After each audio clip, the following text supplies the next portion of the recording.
Have you ever stopped to think about how Cain, one of the first children of Adam and Eve, found a wife and had a son? If they were the only humans on earth, this mystery challenges our understanding of the biblical narrative and raises a series of intriguing questions.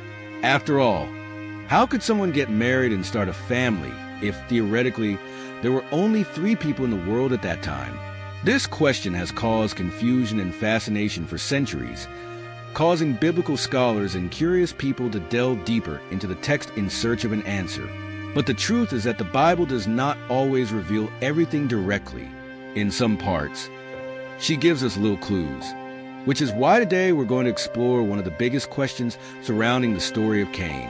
Get ready, because the answers may surprise you. And before we dive deeper into this mystery, take the opportunity to subscribe to the channel and leave a like. This helps a lot and ensures that you won't miss upcoming content about biblical mysteries and stories that defy common understanding. Now, getting back to the subject, the first thing we need to understand is that although the story of Adam and Eve is the best known story about the beginning of humanity, the Bible doesn't give many details about who else could have existed at that time. Cain and Abel were the first children of Adam and Eve to be mentioned, but we know that after their expulsion from the Garden of Eden, they had other sons and daughters. However, the Bible does not explicitly talk about all the children who were born at that time, which raises the question, could there be other people who haven't been mentioned?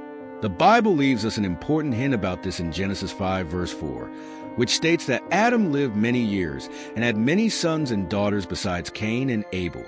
This leads us to an interesting hypothesis. Cain may have married one of his sisters. To our modern mindset, this may seem strange, but at the time, it was necessary for the survival and continuity of humanity. The Bible had not yet introduced the laws that would later prohibit marriages between close relatives. This theory is the most accepted by biblical scholars. But, of course, there are other possibilities. One is that there were other humans that God created besides Adam and Eve, but who were not mentioned in the main narrative of the Bible. This point of view, however, does not have much support among Christian scholars, as it goes against the idea that Adam and Eve were the first and only humans created directly by God. However, it is a hypothesis that some raise to try to explain this mystery. The most fascinating thing is that this mystery about Cain's wife is not the only one in the Bible. There are many gaps and stories that feel incomplete, and this only increases our desire to understand more about the early days of humanity. After all, what else could be hidden between the lines of the Bible, waiting to be discovered? Let's go deeper into these mysteries and discover together what could have really happened. If you haven't signed up yet, take advantage now. When we talk about the mystery of Cain's wife, there is another point that many do not consider: the place where he went after committing the terrible murder of his brother Abel. Cain's fate, as described in the Bible, takes us to a mysterious land called Nod. But where was this place? Who lived there? And how does this connect to your wife's issue? Soon after Cain took Abel's life, God confronts him and punishes him severely. Cain is condemned to be a fugitive, a restless wanderer, marked by his crime. But even in the midst of his punishment, Cain fears for his life. He fears someone will find him and kill him in revenge for his brother's murder. This detail raises another interesting question. Who were these people that Cain feared? The biblical narrative tells us that Cain left for the land of Nod, located east of Eden, and this is where the story takes on a new mystery. If Cain, Abel, Adam, and Eve were the only people alive in the world, who could he fear? And who could live in the land of Nod? Once again, the Bible gives us an important clue, but it does not provide all the answers clearly. Some scholars believe that Nod was not a land inhabited by other people, but that the name Nod means land of exile or land of wandering, a symbol of Cain's state of alienation, wandering the world without roots. Others, however, suggest that Nod could have been a real place where other people already existed, possibly descendants of other children of Adam and Eve, or even of another divine creation, prior to or parallel to Adam and Eve, a theory that, although controversial, it is considered by some. It is important to remember that the Bible, especially the first chapters of Genesis, can be interpreted in many ways. It does not follow the same chronological and detailed narrative style that we are used to today. Instead, she gives away the big events and leaves some details unexplained, perhaps so that we seek to understand the mystery through faith or personal reflection. Returning to the issue of Nod, what we know is that Cain settled there, built a city, and had a son named Enoch. Which brings us to the next question. With whom did Cain build this city? Was he alone, or were there other people around who helped him? This mystery about Nod reminds us that there is much about human history that we still don't fully understand. A point that also needs to be considered is that, over the centuries, various religious traditions and ancient texts have attempted to fill these gaps. There are those who believe that Nod could be a reference to a specific geographic location, or even an ancient civilization. Others suggest that the name Nod is more symbolic of Cain's state of mind, who began to live as a nomad, exiled from his land and family. The Bible, despite its silences, also shows us that Cain's story does not end with his flight to Nod.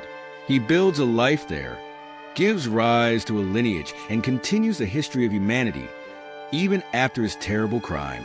This makes us reflect on how Cain's story is both a personal tragedy and a narrative about the consequences of our actions and the possibility of redemption, even after the most serious mistake. Still, many questions remain unanswered, and that is exactly what fascinates us. Who were the people Cain feared? Was the land of Nod really inhabited? And who helped Cain build his city? These are questions that may never be completely answered, but they continue to inspire us to explore the Bible for meaning. Now that we have delved into the mystery of the land of Nod and reflected on the possible interpretations of this enigmatic place, let's return to the central point: Cain's wife. The Bible tells us that in Nod, Cain met his wife, and together they had a son named Enoch. But once again, the burning question is, where did this wife come from? Who was she?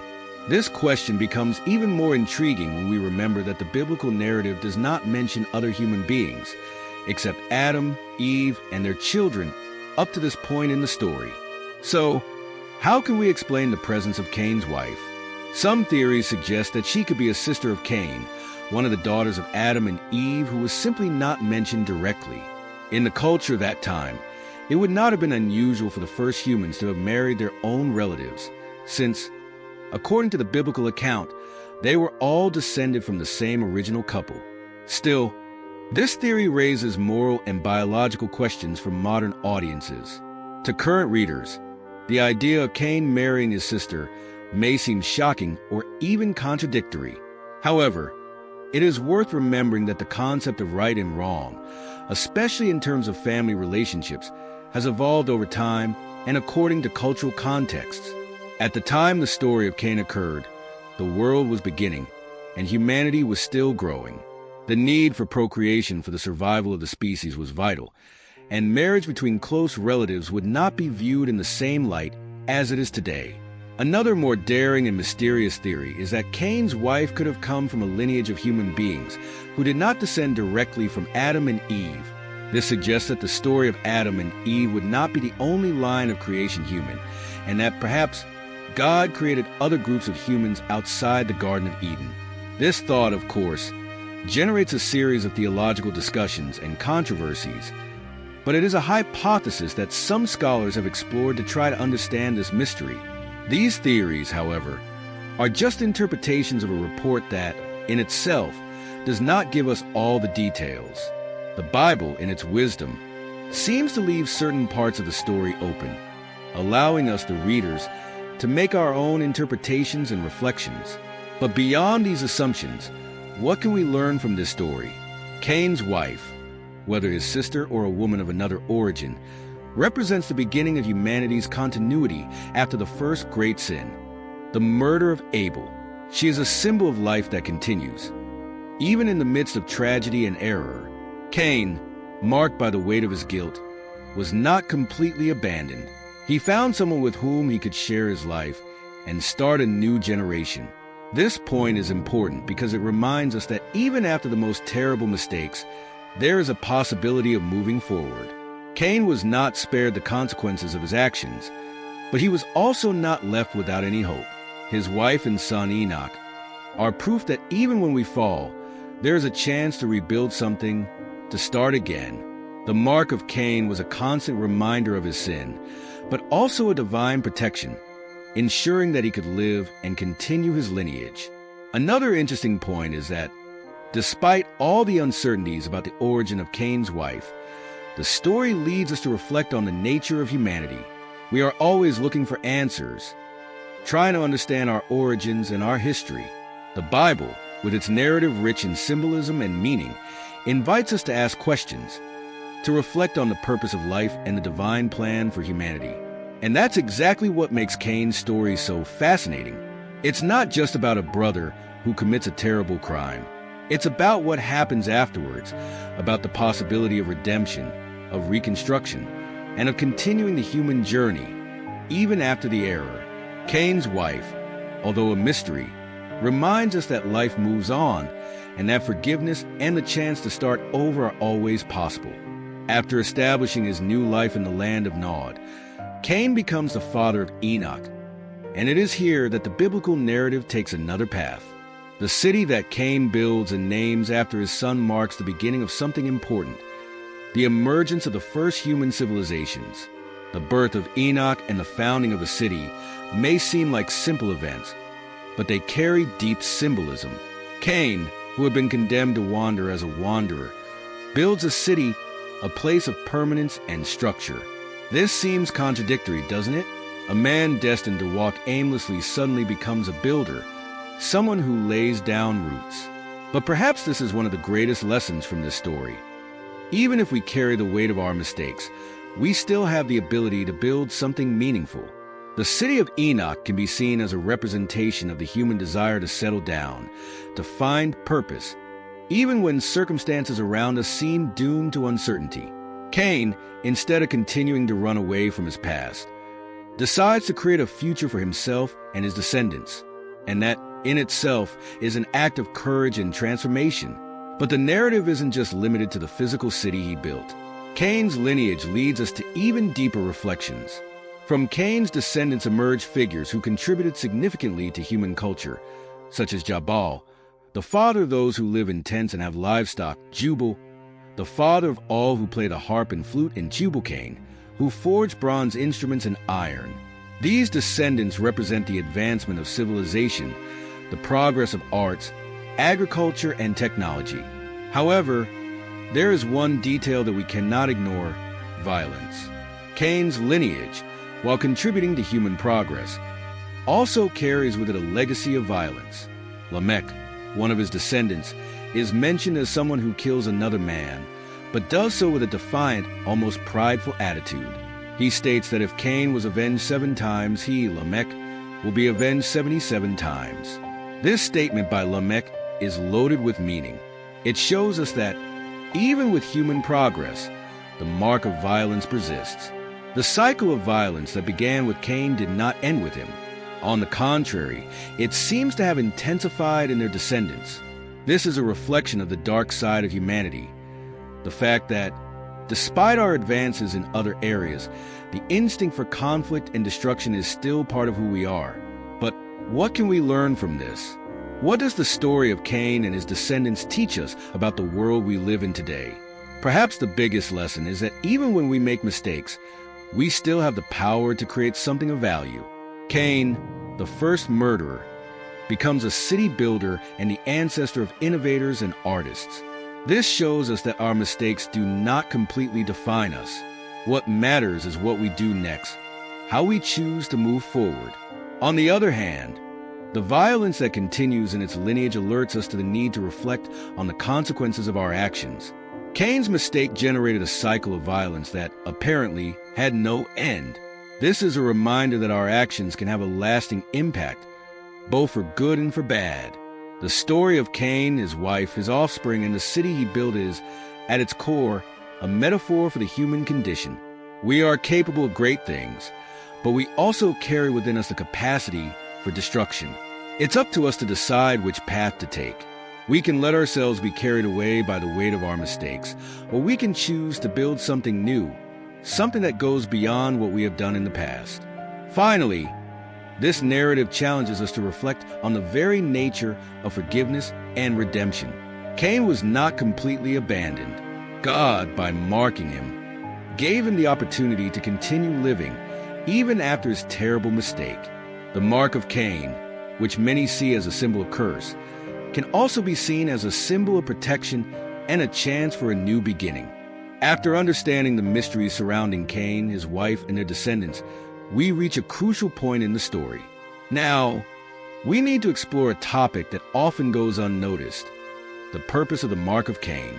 This intriguing and enigmatic symbol has been something that has intrigued scholars, theologians, and the curious for centuries.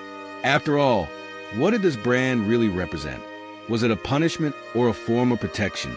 Returning to the biblical narrative, after Cain commits the terrible act of killing his brother Abel, God confronts him and declares that he will be cursed. Condemned to wander as a wanderer, Cain fears for his life, as he knows that others, upon hearing about his crime, could try to kill him. At that moment, God puts a mark on him to ensure that no one would kill him. The irony is evident. Humanity's first assassin is protected from the very violence he unleashed on the world. But what exactly was this brand? Many have speculated over the years. Some traditions suggest that it was a physical mark, something visible to everyone. Others believe it was more symbolic, a kind of divine sign that Cain was under God's protection even after his sin. Regardless of the exact form of the brand, the meaning behind it is what really matters. The mark of Cain can be seen as a reminder of two things: God's justice and God's mercy. On the one hand, Cain was punished for his crime.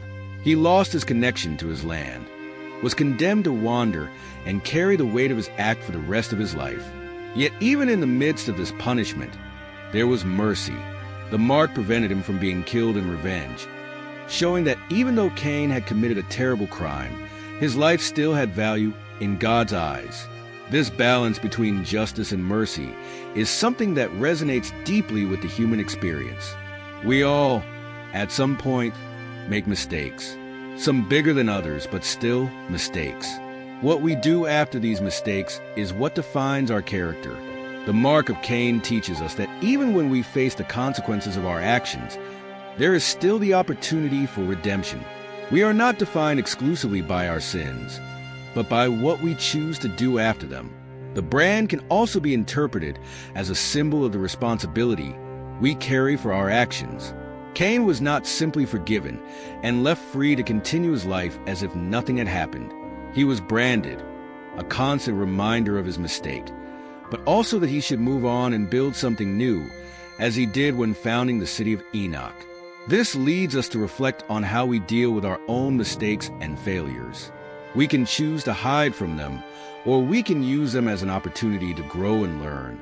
But this mark also brings to light an important question about the nature of forgiveness. God did not completely remove the consequences of Cain's act, but neither did he abandon him to his fate. Divine forgiveness, as shown here, does not mean the absence of consequences. It means that despite mistakes, we can still find a way back to life. It challenges us to think about forgiveness in our own lives. When we forgive someone, are we willing to offer a second chance, even if the mistakes we made still leave scars? Another point worth mentioning is how this story can be a metaphor for the human condition itself. We all carry our own brands. They may not be visible like Cain's, but they are there in our memories, in our consciences. They are reminders of our failures, of the times we made mistakes, but also the times we were forgiven and moved on. The mark of Cain reminds us that, despite everything, there is always the possibility of starting over. As we explore the story of Cain, his wife, and the impact of his mark, we come to a pivotal point: the lives of Cain's descendants. This part of the narrative is often overlooked, but it is fundamental to understanding the continuity of the story and the legacy he left. How did Cain's children develop? What did your lineage bring to humanity? Soon after the tragic episode in which Cain killed Abel, he established a new life away from his original family. The city of Enoch, which Cain founded, became a symbol of his desire to build a new future, even while carrying the weight of his past. The city was not just a physical space. It represented a man's attempt to create something that transcended his guilt and regret. In Enoch, Cain became the father of Enoch, and this new generation began to shape the culture of humanity. Cain's descendants not only continued the lineage, but also became pioneers in several areas. The Bible mentions that Cain's children excelled in skills such as music, metallurgy, and agriculture. Tubal Cain, one of Cain's grandsons, is mentioned as a blacksmith who worked with metals, while Jabal, another of his descendants, was the father of those who dwell in tents and raise cattle. This leads us to reflect. How did Cain's legacy, even with its flaws, impact the development of civilization? It is fascinating to note that even after the sin and consequences that Cain faced, his descendants made significant contributions to society. They were not defined solely by the history of their ancestor, but sought to build something of their own, create culture, and develop as individuals. This offers us an important lesson. The failures of our predecessors should not condemn us. Instead, we can find the strength to rise up and do something great, regardless of our lineage. Furthermore, the story of Cain's descendants highlights the complexity of human nature. Cain's lineage was not just marked by sin. It was also marked by creativity, invention, and the search for progress. This shows that even those who come from a dark past can make choices that lead to a bright future. This duality is an intrinsic part of the human experience, where light and darkness coexist. But what does this mean for us today? We all have the ability to leave a legacy, whether it's our mistakes, successes, or how we deal with life's challenges. What matters is how we choose to move forward. We can learn from the past and, like Cain's descendants, contribute positively to the world around us. The story of Cain and his lineage also provokes us to think about the narratives we tell about ourselves and others. What do the stories we inherit teach us? How can we rewrite our narratives so that they reflect not only our failures but also our achievements? Just like Cain, who rose up and built a city, we have the power to shape our lives and leave a lasting mark, even in the midst of difficulties. As we close this part of the reflection, it is essential to remember that we are all capable of transforming our legacy. Cain, in his search for redemption, not only generated a new lineage, but also left a powerful example of how we can, despite the mistakes of the past, create a future worth living. What do you think? Are you ready to take responsibility for your own narrative? Share your ideas and reflections in the comments, and don't forget to like and subscribe for more content that explores the depth of the human condition.